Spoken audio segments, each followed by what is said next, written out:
نحمده ونصلي على رسوله الكريم أما بعد فأعوذ بالله من الشيطان الرجيم بسم الله الرحمن الرحيم وَأَتِمُّوا الْحَجَّ وَالْعُمْرَةَ لِلَّهِ صدق اللہ مولانا العظیم وقال النبی صلی اللہ علیہ وسلم الدین یسر او کما قال علیہ الصلاۃ والسلام۔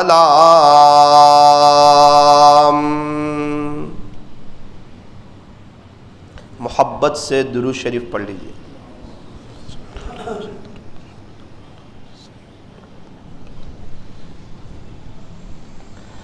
بزرگان محترم اور عزیز نوجوانوں، ہم سب کو معلوم ہے کہ الحمدللہ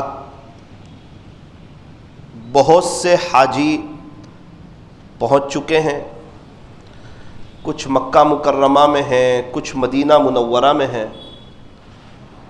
اور روزانہ فلائٹیں جا رہی ہے، اور ابھی بہت سے لوگ جانے والے ہیں۔ کچھ لوگوں کی تیاریاں چل رہی ہے۔ ہم بھی اللہ سے دعا کرتے ہیں کہ موت تک اللہ کریں ہر سال اللہ ہمیں بھی حج کی توفیق عطا فرمائے۔ افسوس ہوتا ہے جب ہمیں کوئی پوچھتا ہے کہ آپ اس سال حج پہ جانے والے ہو، اور وہ کہتا ہے نا میرا کوئی ارادہ نہیں۔ اللہ اکبر، نہ میرے پاس کوئی سیٹنگ نہیں ہے، میرے پاس پیسہ نہیں ہے، میرا کوئی ارادہ نہیں۔ کتنا عجیب جملہ ہے۔ اس کی نظر اپنے بزنس پر ہے، اپنے جیب پر ہے، اس کی نظر اللہ کے خزانوں پر نہیں ہے۔ ہونا یہ چاہیے تھا کہ یہ سوال سن کر اس کا دل اللہ سے دعائیں کرتا، اس کی آنکھیں آنسو بہاتی، اور وہ جھوم کر کے کہتا کہ الحمدللہ ثم الحمدللہ، اس سال حج کا میرا پورا ارادہ ہے، لبیک کا منتظر ہوں۔ اس کے بجائے یہ کہنا کہ نا میرا کوئی ارادہ نہیں ہے اور اس سال میں حج پہ جانے والا نہیں ہوں، یہ کتنا چوبھنے والا جملہ ہے۔ اس لیے اس بات کا خیال رکھا جائے، بھئی حج پہ تو ہر کوئی جانا چاہتا ہے نا، کہ نہیں جانا چاہتا؟ سب جانا چاہتے ہیں۔ سارے لوگوں کا ارادہ، چاہت، تمنا، جذبہ، شوق کہ ہم حج پہ جائیں، اور اللہ تعالیٰ جسے چاہتے ہیں اسے بلا لیتے ہیں۔ اور یاد رکھنا، جب اللہ کی طرف سے لبیک ہوتی ہے تو اللہ سارا نظام بھی چلا دیتے ہیں۔ ابھی ایک گھر والے ہیں، وہ اس سال حج پہ جا رہے ہیں۔ اب ان کے پاس اتنا پیسہ، زمین جائیداد تو کچھ نہیں۔ کسی نے پوچھا کہ آپ پوری فیملی کے ساتھ حج پہ جا رہے ہو؟ تو کہا ہاں۔ انتظام کیسے کیا؟ تو انہوں نے کہا جس فلیٹ میں میں رہتا تھا وہ فلیٹ میں نے بیچ دیا اور میں جا رہا ہوں فیملی کے ساتھ۔ آ کر کہاں رہو گے؟ کہ اللہ مالک ہے۔ کچھ لوگ تو ایسے توکل والے بھی ہیں جو اپنا مکان بیچ کر چلے جاتے ہیں۔ آپ اندازہ لگائیں کیا کیفیت ہوگی ان کی حج میں، اور کیا روئیں گے وہ پیارے نبی کے روزے کے پاس، اور کیا ان کے رات دن گزریں گے، اور کس والیحانہ شوق میں وہ طواف کریں گے، اور کیا ان کی لو لگے گی۔ کیا اللہ تعالیٰ نہیں دیکھتے؟ چائے میں جتنی شکر ڈالو اتنی چائے میٹھی ہوتی ہے، اللہ کے لیے جتنی قربانی دو خدا کے دربار میں اتنا ہی اونچا مقام ہوتا ہے. کچھ لوگ ایسے پیسہ کچھ نہیں مکان بیچ کے جا رہے ہیں, اور ایک بڑا طبقہ ایسا ہے کہ ان پر حج فرض ہو چکا ہے اور وہ ٹال مٹول کر کے آگے پیچھے کرتا ہے. جب بندہ ٹال مٹول کرتا ہے آگے پیچھے کرتا ہے کبھی اللہ تعالیٰ سخت ناراض ہو جاتے ہیں.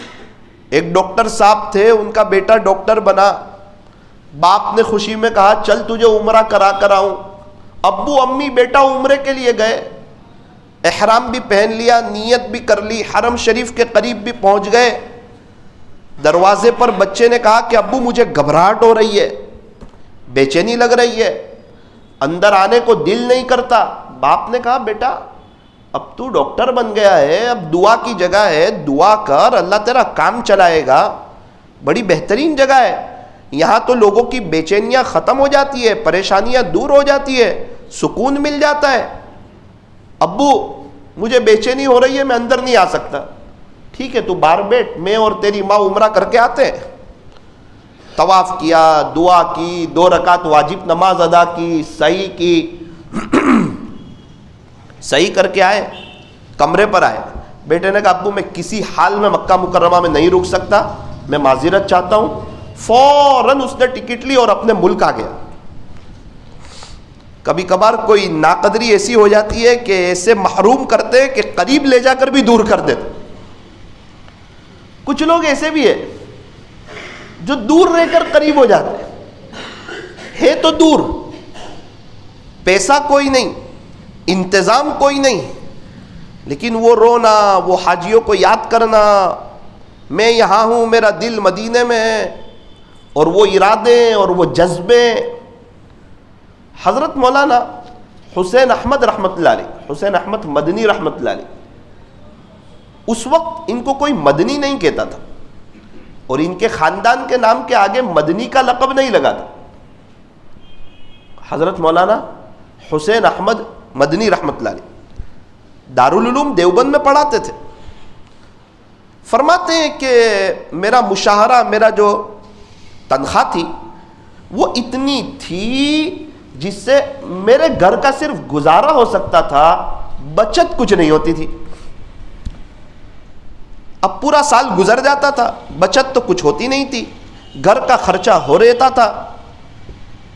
اتنے میں دیکھتے ہی دیکھتے آ جاتے تھے حج کے مہینے. حج کے مہینے شروع ہوتے اور حضرت بے چین, تڑپ رہے, آہیں بھر رہے. ایک جملہ بار بار کہتے تھے, عشاق لوگ کیا کر رہے ہوں گے ابھی. اللہ کے عاشق لوگ جو گئے حج میں, کوئی طواف کر رہا ہوگا, کوئی سعی کر رہا ہوگا, کوئی پیارے نبی کے روزے کے سامنے ہوگا, کوئی اصحاب صفہ پر ہوگا, کوئی جنت کے ٹکڑے پر ہوگا, کوئی احد پہاڑ پر گیا ہوگا, کوئی قبا گیا ہوگا, کوئی قبلتین گیا ہوگا, کوئی خندق کی جگہ پر گیا ہوگا, کوئی غار ثور پر چڑھ رہا ہوگا, کوئی غار حرا پر ہوگا, کوئی مینا ہوگا, کوئی عرفات دیکھنے گیا ہوگا, کوئی مزدلفہ گیا ہوگا. عشاق لوگ کیا کر رہے ہوں گے, یہ جملے تھے ان کے. انتظام کچھ نہیں, ابھی تک حج کیا بھی نہیں تھا. ایک مرتبہ ایسا ہوا, کھانے بیٹھے ہوئے تھے, پھر اچانک حج کی یاد آ گئی, کھانا چھوڑ دیا اور کہنے لگے عشاق کیا کر رہے ہوں گے. کاش حسین احمد کا بھی بلاوا آتا اللہ کی طرف سے اور مجھے بھی وہاں حاضری کی سعادت نصیب ہوتی. انتظام کچھ نہیں ہے, زندگی گزر رہی ہے, تڑپ ہے, طلب ہے, درد ہے, نظر اللہ کے خزانوں پر ہے, باتیں ہو رہی ہے, اور اللہ سے کہہ رہے ہیں, کسی سے نہیں کہہ رہے ہیں, جو سارے خزانوں کا مالک ہے. یوں لکھا ہے جب حج کے دن آتے تو آپ گھر پر آتے تو گھر پر صحیح بیٹھ بھی نہیں سکتے, کبھی ادھر چلے جاتے, کبھی ادھر چلے جاتے. اس قسم کی بے چینی, اضطراب, اور اللہ تعالیٰ دلوں کے حال کو جانتا ہے. انہ علیم بذات الصدور, بے شک تیرا اللہ سینوں کے بھیدوں کو جاننے والا ہے. پھر وقت گزرتا گیا. ایک مرتبہ رات میں سوئے, کھلی فضا تھی, سوئے, ابھی آنکھ لگی اور ایک دم نیند کھل گئی, بے چین ہو گئے, اٹھ کر کے بیٹھ گئے. آسمان کی طرف دیکھا, دعا کر دی. پھر وہی درد بھری باتیں کہ حسین احمد تو یہاں ہے، یہاں سویا ہے، ہندوستان میں ہے، کچھ لوگ مکہ میں ہوں گے، مدینہ منورہ میں ہوں گے. پھر وہی محبت کے جملے. اس شاک لوگ کیا کرتے ہوں گے ابھی؟ اے کاش حسین احمد کو بھی وہاں حاضری کا موقع ملتا. اللہ اکبر. یہ تڑپ، یہ درد، یہ دل کی کیفیت، یہ دل کی آہیں اور یہ اللہ سے بات چیت رنگ لے آئی. بہت سی مرتبہ لگتا ہے دعا قبول نہیں ہو رہی ہے، اور کبھی قبول وہ سب ہو رہی ہوتی ہے، لیکن کبھی ایسی ہو جاتی ہے کہ لائف ٹائم کے لیے ہو جاتی ہے. دعاؤں کا رنگ نہیں ہوتا، مگر جب یہ رنگ لاتی ہے تو زندگی رنگوں سے بھر جاتی ہے. اللہ کی طرف سے بلاوا آ گیا، مدینہ منورہ میں حاضری نصیب ہو گئی. حاضری بھی کیسی نصیب ہوئی؟ پڑھانے کا موقع مل گیا پیارے نبی کے روزے کے سامنے. 18 سال تک، 18 ایئرز تک پیارے نبی کے روزے کے سامنے بیٹھ کر پڑھایا. کئی حج کیے، کئی عمرے کیے، روزانہ تقریباً سلام عرض کرتے، اور حدیث شریف پڑھاتے پڑھاتے عجیب کیفیت ہو جاتی تھی. ہمارے یہاں جو اساتذہ پڑھاتے ہیں وہ کہتے ہیں قال قال رسول اللہ صلی اللہ علیہ وسلم، کہ اللہ کے نبی صلی اللہ علیہ وسلم نے ارشاد فرمایا. حضرت یہ نہیں کہتے تھے، بالکل روزے کے سامنے تھے. حضرت کہتے تھے قال هذا الرسول صلی اللہ علیہ وسلم. کہ اللہ کے نبی صلی اللہ علیہ وسلم جو یہاں موجود ہے، آرام کر رہے ہیں، انہوں نے یہ بات ارشاد فرمائی. طلبہ کو ایسا لگتا تھا کہ ہم پیارے نبی کی مجلس میں بیٹھے ہوئے. ہر بار ہر حدیث پہ قال هذا الرسول صلی اللہ علیہ وسلم. وہاں پہنچے اور قدردانی اور عظمت میں کوئی کمی نہیں آئی. اکثر لوگوں نے یہ بات لکھی ہے، دیکھنے والوں نے حضرت کا یہ حال بیان کیا کہ عشاء کی نماز کے بعد جب آہستہ آہستہ اندھیرا ہو جاتا اور مسجد نبوی شریف سے زیادہ تر لوگ چلے جاتے، اس وقت حضرت پیارے نبی صلی اللہ علیہ وسلم کے روزے کے قریب بالکل تشریف لے جاتے، اور آس پاس کی جگہ کو، روزے اقدس کے بالکل آس پاس کی جگہ کو اپنی داڑھی مبارک سے صاف کرتے تھے. اوہو، ان سے پوچھو عشق رسول کسے کہتے ہیں، سنتوں پر جینا اور مرنا کسے کہتے ہیں. اس کے بعد اللہ نے کیا شان دی، مدنی کے لقب سے پکارے گئے. پورے خاندان والوں کے آگے نام لگ گیا، حضرت مولانا حسین احمد مدنی رحمت اللہ علیہ. حالانکہ فرماتے ہیں کوئی انتظام نہیں، کوئی خرچہ نہیں، کوئی مشاہرہ نہیں، کچھ پتہ نہیں کہ کیسے جائیں گے. نظر اللہ پر، چاہت اللہ سے، دعا اللہ سے، باتیں اللہ سے. اور ہمارا حال یہ ہے، کوئی ہمیں پوچھے اس سال آپ حج میں جانا چاہتے ہو تو کہتے ہیں نا نہیں، بالکل نہیں، کوئی ارادہ نہیں ہے میرا، اس سال جانے والا ہی نہیں ہوں میں. کیا کر رہے ہیں؟ یہ تو کہ 100% ارادہ ہے، لبیک کا انتظار ہے. اللہ بلا لے چلا جاؤں گا. انا عند ظن عبدی بی، حدیث قدسی میں ہے کہ میں اپنے بندے کے گمان کے مطابق فیصلہ کرتا ہوں. جیسا گمان ہوتا ہے اللہ کے ویسے فیصلے ہوتے ہیں. جب تک ماں کارڈ نہیں بنا تھا، کسی غریب کا 2-3 لاکھ کا آپریشن نہیں ہوتا تھا.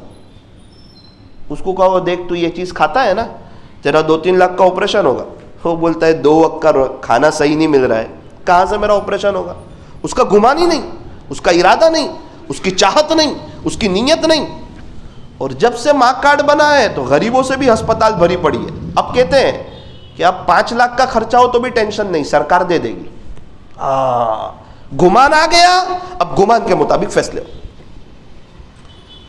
آپ مالدار کے علاقوں میں اکثر ایمبولینس آتے دیکھو گے، غریب کے علاقوں میں نہیں جائے گی. حالانکہ مالدار اچھا کھا رہا ہے، گھی بھی کھا رہا ہے، ڈرائی فروٹ بھی کھا رہا ہے، اچھی بہاروں میں. کبھی بھی آپ کو ایمبولینس غریب کے علاقوں میں نظر نہیں آئے گی، اور مالداروں کے علاقوں میں بھی دن میں نظر نہیں آئے گی. وہ رات میں ہی آتی ہے ایمبولینس. اس کو پوچھو رات میں پیسہ کیوں رکھتے گھر میں؟ مولانا اچانک کوئی بیمار ہو گیا تو کام آئے گا نا، کیوں کسی سے مانگنا. گمان اللہ کے ساتھ. تو اللہ تعالیٰ اپنے بندے کے گمان کے مطابق فیصلہ کرتا ہے. ہمیشہ اچھا گمان رکھنا. میں ایک آدمی کے ساتھ ساپوتارہ گیا، ایک کام کے لیے، ایسے گئے ایسے آ گئے. تو انہوں نے مجھے کہا مولانا دیکھو میں تو آپ کے ساتھ ہوں، زندگی موت کا کچھ پتہ نہیں، ڈیسک باکس میں 1 لاکھ روپے رکھے ہیں، کچھ ضرورت پڑے تو اندر سے لے لینا. کبھی کچھ راستے میں ایکسیڈنٹ ہو جائے, میں کہوں بھائی کیا بول رہے ہیں آپ, ہو جائے گا, وہ گمان کے مطابق فیصلے ہوتے ہیں. ہاں آپ کو 1 لاکھ کی جگہ 10 لاکھ رکھو, منع نہیں کرتا, یہ گمان مت رکھو کہ کچھ ایکسیڈنٹ ہو گیا تو کام آئیں گے. اللہ میں احتیاطاً رکھ رہا ہوں لیکن اس کی ضرورت ہی نہ لانا. میں نوساری میں بیٹھا ہوا تھا, سورت کا ایک آدمی آیا, شادی میں کھانے میں ساتھ میں ہو گئے. مجھے کہا مولانا آپ کے لیے میں ایک ہدیہ لے آیا ہوں. تو میں سمجھا کہ اترا لے آئے ہوں گے. تو پھر انہوں نے مجھے زخم ٹیوب دیا ہدیے میں. میں نے کہا بھائی یہ کیوں دے رہے؟ کہا مولانا کبھی آپ کو لگ جائے گا نا تو اس کو دیکھ کے آپ میرے لیے دعا کر دو گے. میں نے کہا او بھائی آپ مجھے کیوں لگا رہے ہو, اس کو رہنے دو آپ کے پاس. بولے ہدیہ قبول کرنا تو سنت ہے. میں نے بولا قبول کر لیا, اب یہ آپ کو میری طرف سے ہدیہ, آپ کو شاید میری یاد آ جائے. تو کچھ کہنے لگے مولانا عجیب بات, گزشتہ کل 9 بجے میں نے اڈاجن پارٹی پر ایک آدمی کو دی زخم ٹیوب, اور 11:30 بجے فون آیا, مجھے دعا دے رہا تھا کہ 11 بجے بائک پر سے گرا تو بہت کام آئی. میں نے کہا آج 11 بجے مجھے گرانے کا ارادہ ہے آپ کا؟ اللہ اکبر. تو گمان کے مطابق فیصلے ہوتے ہیں, ہمیں اللہ تعالیٰ سے اچھا گمان کرنا ہے. ایک بزرگ کے ساتھ میں سفر میں تھا, دمن, بارش ہو رہی تھی. حضرت نے مجھے کہا کہ چلو. میں نے بولا بارش بہت ہو رہی ہے, بھیگ جائیں گے. بولے بھیگ جائیں گے پھر کیا ہوگا؟ 6-7 سال پہلے. حضرت کچھ نہیں. بولے نہیں, دل کا چور بول رہا ہے, بھیگ جائیں گے پھر کیا ہوگا؟ میں کہا نہیں. بولے جو بات دل میں کہہ دو. حضرت سنا ہے کچھ لوگ بیمار ہو جاتے ہیں. اچھا, گھر کے شاور سے بیمار نہیں ہوتے اور ڈائریکٹ اللہ کی طرف سے پانی آتا ہے اس سے بیمار ہو جاتے. یہ جملہ کیوں کہا؟ کہ بچپن سے سن رہے ہیں, بچے باہر کھیلتے ہیں تو یہی کہتے ہیں کہ بیٹا بارش میں مت بھیگ ورنہ بیمار ہو جائے گا. حضرت نے فرمایا یہ ایمان کے بگاڑ کا جملہ ہے, یقین کی خرابی کا جملہ ہے. میں کہا حضرت واقعتاً بچے بیمار ہو بھی جاتے. تو بولے وہ بیٹا وہ بارش کے پانی سے بیمار نہیں ہوتے, وہ ماں باپ کی نیت کی وجہ سے بیمار ہو جاتے. ایک کام کر, تو گھر جا, اہلیہ کے ساتھ بیٹھ, نیت درست کر, بچوں کا کھیلنے کا وقت ہے. اللہ نے ان کو مکلف نہیں بنایا, تو کیوں مکلف بناتا ہے؟ ویسے پورا دن موبائل لے کر بیٹھتے رہتے ہیں, بارش میں تو ان کو کھیلنے دے یار. کبھی تیرے بچے انشاءاللہ بارش کے پانی کی وجہ سے بیمار نہیں ہوں گے, اور کوئی بچہ بارش کے پانی کی وجہ سے بیمار نہیں ہوتا ہے. بیمار بھی اللہ کرتا ہے, شفا بھی میرا اللہ دیتا ہے. اللہ اکبر. میں آیا, میں نے میری اہلیہ سے بیٹھ کے بات چیت کی اور ہم نے نیت درست کی. یہ 6 سال ہوئے اس بات کو, سب سے زیادہ بارش کے پانی میں میرے بچے بھیگتے ہیں. آج تک الحمدللہ 6 سال سے بیمار نہیں ہوا. آزو بازو والے کہتے ہیں مولانا ان کو اندر لے لو بیمار ہو جائیں گے. میں بولا نہیں. تو یہ کیا چیز ہے؟ فرمایا نیت. نیت کا بڑا اعتبار ہے, گمان اللہ کے ساتھ. تو اس لیے گمان یہ رکھو, دعا کرو کہ انشاءاللہ اللہ تعالی ہمیں بھی ہر سال حج میں بلائیں گے. آگے اللہ کی مرضی ہے, طلب تو ہو, تڑپ تو ہو, ارادہ تو. یمن کے ایک حاجی صاحب آئے تھے, اخبار میں ان کا انٹرویو شائع ہوا. ان سے پوچھا گیا کیا عمر ہے؟ کا 120 سال. کتنے حج کیے؟ فرمایا کہ یہ 20 سال کی عمر سے حج شروع کیے تھے, یہ میری زندگی کا 100واں حج ہے. کتنے حج پیدل کیے, کتنے حج سواری پر کیے؟ فرمایا کہ 80 حج پیدل کیے, 20 حج سواری پر کیے. 100 سال میں ایک بھی سال ناگا نہیں. انہیں کون لے گیا؟ اللہ لے گیا. نظر اللہ پر, اللہ کے لیے قربانی دینا, اللہ کے نام پر خرچ کرنا, اللہ کے لیے کوئی کام کرنا. جس کے پاس اللہ کے لیے وقت ہے اس کے اچھے دن آ جاتے, اور جس کے پاس اللہ کے لیے وقت نہ اس کے اچھے دن نہیں آتے. کاٹھیا واڑ کے علاقے میں وہاں کے ایک آدمی نے سنایا ایک مسجد کی بہت ضرورت تھی. ایک ساتھی تھوڑے نیک تھے, ان کو کہا کہ آپ کا گھر دے دو, بنگلہ تھا ان کا, وہاں مسجد بن جائے. 1 بار کہا, 2 بار کہا, 3 بار کہا, جو رقم ہے لے لو. ایک دفعہ رات میں اپنی بیوی کے ساتھ مشورہ کیا کہ ہمارے پاس اس کے علاوہ کوئی مکان تو نہیں ہے, لیکن خلاصہ یہ ہے کہ ہم کرائے کے مکان میں بھی رہ سکتے ہیں, اور معاملہ اللہ کے گھر کا ہے, کسی اور کے گھر کا نہیں ہے. رات میں سب پیکنگ کر لی. صبح میں مسجد والوں کو جو چاہ رہے تھے ان کو بلایا, چابی دے دی, اور سب سامان لے کر باہر نکل گئے. پھر جہاں رکنا تھا رکے. لوگ نادان سمجھنے لگے, کم عقل سمجھنے لگے. اپنا مکان ہی دے دیا، وہاں بڑی عالیشان مسجد بنی۔ اس کے بعد ابھی ان کے بچے کہہ رہے تھے کہ دعا کرنا اللہ تعالیٰ ابا کو سکون بھی دے، 3 بنگلے ہو گئے، اتنا پیسہ ہو گیا جہاں ہاتھ ڈالتے ہیں وہاں سے کروڑ پتی ہو جاتے، پیسہ ہی پیسہ ہو گیا۔ ہم کیا سمجھتے ہیں اللہ تعالیٰ نہیں دیکھتا ہے؟ جو غریبوں کی، یتیموں کی، بیواؤں کی، مسکینوں کی، پریشان حالوں کی، مجبوروں کی، لاچاروں کی جو مدد کرتا ہے، سید کی بیٹیوں کی جو شادی کراتا ہے، بیواؤں کے یہاں جو راشن پہنچاتا ہے، اللہ کے نام پر جو دیتا ہے، کہ اللہ تعالیٰ اسے نہیں دیکھتے؟ اللہ تعالیٰ دیکھتے ہیں۔ آج وہ کہاں سے کہاں پہنچ گئے۔ اس لیے اللہ کے نام پر دل کھول کر خرچ کرنا، کیونکہ ہمارے بعد ہماری اولاد ہمارے لیے خرچ نہیں کرے گی۔ آج ہم اپنے دادا پردادا کے لیے 10 روپیہ ایصال ثواب نہیں کرتے تو کیا خیال ہے ہمارے پوتے ہمارے لیے کریں گے؟ آپ کیا کر سکتے ہیں اللہ کے لیے وہ کر جاؤ۔ اگر نوازائیں کہیں مسجد بنا سکتے ہو تو بنا جاؤ، نماز ختم ہوگی تو سب کے نمازوں کا ثواب آپ کو ملے گا۔ تو بات چل رہی تھی کہ نیت کریں کہ دعا کریں کہ اللہ ہمیں بھی ہر سال حج کی حاضری نصیب فرما۔ حضرت مولانا رشید احمد گنگوئی رحمۃ اللہ علیہ فقیہ وقت تھے۔ ایک آدمی آیا کہ حضرت میں حج کر کے آیا اور آپ کے لیے یہ کپڑا لے آیا۔ اللہ اکبر! اور جیسے ہی پتا چلا کہ مدینہ منورہ سے میرے لیے کپڑا لائے، اس کو چوما اور اس کو اپنے اوپر رکھ دیا، بڑا پیار کیا اس کپڑے سے۔ شاگرد لوگ بیٹھے ہوئے تھے، ایک شاگرد نے کہا حضرت یہ میڈ ان مدینہ نہیں ہے، یہ کسی اور جگہ کا بنا ہوا ہے اور مدینہ منورہ والوں نے اسے خریدا ہے اور اسے بیچا ہے۔ حضرت نے فرمایا کہ شاید آپ یہی کہنا چاہتے ہیں کہ اس کپڑے کا میں اتنا ادب کیوں کر رہا ہوں؟ کہا جی ہاں، اس کو میرے سرکار کے شہر کی ہوا لگی ہوئی ہے۔ سرکار مدینہ، تاجدار مدینہ، سید العرب والعجم، حضرت اقدس محمد الرسول اللہ صلی اللہ علیہ وسلم کے شہر کی ہوا لگی ہے۔ جس کو وہاں کی ہوا کی قدر ہو، نبی کے طریقوں کی کتنی قدر ہوگی؟ کوئی کام ہوتا ہوگا ان کا سنت کے خلاف؟ کیا ان کی زندگی ہوگی؟ اور اللہ والوں کی پہچان ہوتی ہے سنتوں سے ہوتی ہے، ان کے بیان سے نہیں ہوتی، ان کی کرامتوں سے نہیں ہوتی۔ بھئی اللہ والے ہیں، کیوں اللہ والے کا بیان کرتے ہیں؟ تو کہا نہیں، بیان تو بہت سے پنڈت لوگ بھی بہت اچھا کرتے ہیں۔ اللہ والے ہیں، کیوں اللہ والے کا نظم پڑھتے ہیں؟ تو کہا نہیں، وہ تو بہت سے پنڈت لوگ بھی نظم پڑھتے ہیں جس کو سن کر لوگ روتے ہیں۔ تو اللہ والوں کی پہچان کیا؟ تو کہا سنت، ان کی زندگی سنت کے مطابق۔ سنتوں کے خلاف کوئی کتنی کرامت بتا دے اور کتنا ان کا چرچا ہو جائے اور پوری دنیا ان سے جڑ کر بایزید بستامی بن جائے تو بھی اعتبار نہیں ہوگا۔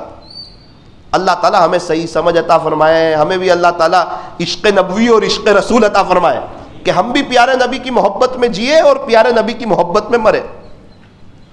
ایک شخص حج کر کے آئے اور حضرت مولانا رشید احمد گنگوئی رحمۃ اللہ علیہ کے یہاں 3 کھجوریں ہدیے میں بھیجی۔ کتنی کھجور؟ 3۔ حضرت بڑے خوش ہوئے اور وہ 3 کھجوریں لے کر اپنی ہتھیلی پر رکھ لی۔ دیکھنے والوں نے کہا کہ اتنی محبت سے دیکھ رہے تھے کہ ایسا لگا کہ پوری دنیا کی دولت سمیٹ کر کے آپ کے ہاتھ میں آ گئی۔ ایک شاگرد کو بلایا کہ یہاں اطراف میں قریب میں ہم سے ملنے جلنے والے کتنے ہیں، فہرست تیار کرو۔ اس نے فہرست تیار کی اور کہا کہ حضرت، اس کو سمجھ میں نہیں آ رہا تھا کیا بات، 50 سے زیادہ لوگ ہیں۔ کہا اچھا یہ 3 کھجوریں لو، جتنے لوگ ہیں اتنے اس 3 کھجور میں سے حصے کرو اور سب کو ایک ایک حصہ دے دو، جیسے ہیرے موتی بھیج رہے ہیں، جواہرات بھیج رہے ہیں۔ شاگرد نے ایک جملہ کہہ دیا، حضرت اتنے سے حصے سے کیا ہو جائے گا؟ اللہ! رنگ سرخ ہو گیا، بہت ناراض ہو گئے، غمگین ہو گئے کہ پیارے نبی کے شہر کی کھجوروں اور اس کو تو چھوٹا کہتا ہے۔ ادب نہیں، اہمیت نہیں۔ نازاں کے حسن جس پہ یہ حسن رسول ہے کہ کہکشاں تو آپ کے قدموں کی دھول ہے۔ ایک کاروان شوق، مدینہ منورہ جانے والوں، ایک کاروان شوق، یہاں سر کے بل چلو کیونکہ طیبہ کے راستے کا تو کانٹا بھی پھول ہے۔ ایک کاروان شوق، یہاں سر کے بل چلو کہ طیبہ کے راستے کا تو کانٹا بھی۔ ایک بزرگ دعا کرتے تھے، اللہ ہر سال حج، ہر سال آخری عشرے میں مسجد نبوی شریف میں اعتکاف، اور جنت البقیع میں آرام کرنا چاہتا ہوں. 3 تمنا ہے, اللہ سے کہہ رہے ہیں. انسان کی دعاؤں سے پتہ چلتا ہے اندر کیا بھرا ہوا ہے, کیا سوچ ہے, اس کی باتوں سے, اس کی مجلسوں سے, اس کے ساتھ بیٹھ کر اندازہ ہوتا ہے اندر کیا بھرا ہوا ہے. 3 دعائیں فرماتے مانگتا گیا, وہ بڑا کریم ہے, قبول ہوئی. 53 حج نصیب ہوئے زندگی میں, ہر سال حج. 53 مرتبہ مسجد نبوی شریف میں آخری عشرے میں اعتکاف کا موقع دیا اللہ نے. مسجد نبوی شریف ہے, رمضان کا مہینہ ہے, روزے کی حالت ہے, فرض نماز ہے, عصر کی نماز ہے, سجدے کی حالت میں مسجد نبوی شریف میں انتقال ہوا. وہیں پر جنازے کی نماز پڑھائی گئی. پیارے نبی کے روزے کے سامنے سے ان کا جنازہ گزرا, اور جنت البقیع میں آج وہ آرام کر, بقیع الغرقد. مانگے تو صحیح, قبول نہیں ہوتی, یہ نہیں ہوتا. ارے سب ہو جاتا ہے. دعا کے 3 پہلو ہوتے ہیں, یا تو قبول ہو جاتی ہے, یا مصیبت کو ٹال دیتی ہے, یا آخرت کے لیے ذخیرہ کر لی جاتی ہے, مگر کبھی بھی رد نہیں ہوتی. یار مانگ کس سے رہے, ہو سکے تو ہر نماز کے بعد 2 منٹ بھیک مانگ کر جائے. دل لگے نہ لگے, شیطان کہے گا اٹھ کے چلا جا, کہ کوئی بات نہیں, مانگتے نہیں آتا, 2 منٹ کے لیے ہاتھ اٹھا کر بیٹھا رہوں گا فقیروں کی طرح. اور جس کو ہاتھ اٹھانے کی توفیق ہو گئی, ذرا دیکھ لینا, ایسا کرنے کی جس کو توفیق ہو گئی, وہ اس عاجز کی بات یاد رکھ لینا, ان قریب اس کا مستقبل روشن ہو جائے گا, ورنہ کبھی بھی اس کو ہاتھ اٹھانے کی توفیق نہیں دیتا. رابعہ بصریہ رحمۃ اللہ علیہ سے کسی نے پوچھا کہ میں نے توبہ کی, میری توبہ قبول ہوگی کہ نہیں؟ فرمایا اگر آپ کی توبہ قبول نہ کرنی ہوتی تو کبھی بھی آپ کو توبہ کی توفیق ہی نہیں دیتے. توفیق ہی اس لیے دی کہ قبول کرنی تھی. اس لیے دعائیں کریں, ہر سال حج کی, عمرے کی, وہاں کی آرام کی, جنت البقیع کے مدفن کی, نمازوں میں دھیان لگانے کی, اور نقد اپنی زندگی کو چینج کریں. زندگی کو چینج کرنا, اللہ کے نبی سے ہٹ کر بے چینی, پریشانی, حالات, تکلیف, بے برکتی, عاملوں کے چکر, بیوی بچوں کا نافرمان ہونا, بنا بنایا کام ہو گیا, 2 کام بگڑ گئے, 2 ہو گئے, 4 بگڑ گئے, آج تک کوئی خوش نہیں رہ سکا. اللہ کے نبی کے طریقے سے ہٹ کر سسکنا, بلکنا, پریشان ہونا, بے چین ہونا, ٹینشنوں میں ہونا, یہ لائف ہے. اور اللہ کے نبی کی بات اگر مان لی, اللہ کے فرما بردار ہو گئے, تو فیملی تو بہت دور کی بات ہے, جنگل کے جانور بھی اس کے فرما بردار ہو جاتے ہیں. اللہ ہمیں عمل کی توفیق عطا فرمائے.